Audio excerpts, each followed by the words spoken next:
जळगाव जामोद विधानसभा मतदारसंघात शेतकरी व सर्वसामान्यांसाठी अहोरात्र झटणारा शेतकऱ्यांचा कैवारी प्रशांत डिक्कर हे तिसरी आघाडी परिवर्तन महाशक्तीच्या माध्यमातून निवडणूक रिंगणात आपले भाग्य आजमावित आहेत। जळगाव जामोद विधानसभा मतदारसंघात ठिकठिकाणी त्यांच्या प्रचार दौऱ्यादरम्यान गावागावातून त्यांना मतदारांचा उत्स्फूर्त प्रतिसाद पाहायला मिळत आहे। आपल्या निवडणूक प्रचार दौऱ्यानिमित्ताने प्रशांत डिक्कर यांनी जळगाव तालुक्यातील गोळेगाव नवे, गोळेगाव जुने, टाकळी खासा, टाकळी माऊली, कुरणगाळ खुर्द इत्यादी गावाचा 12 नोव्हेंबरला प्रचार दौरा केला।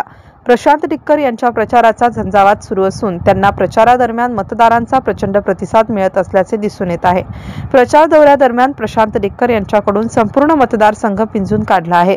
प्रशांत डिक्कर हे सर्वसामान्य जनता, शेतकरी, शेतमजूर यांच्यासाठी मागील 16 वर्षांपासून अहोरात्र लढत आहेत। त्यामुळे मतदारसंघासाठी नवखे उमेदवार नाहीत, तर संकटाच्या समयी धावून येणारा, बळीराजाच्या बांधावर पोहोचून प्रशासनाला उपोषणे आंदोलने करून जाब विचारणारा एक सर्वसामान्य माणूस अशी प्रशांत डिक्कर यांची मतदारसंघात ओळख निर्माण झाली आहे। त्यामुळे आतापर्यंत प्रस्थापितांच्या दावणीला बांधलेल्या मतदारांना प्रशांत डिक्कर यांच्या रूपाने पर्याय मिळाला असल्याचे बोलले जात आहे। MCN न्यूज मराठी करिता रवींद्र शिरस्कार, संग्रामपूर।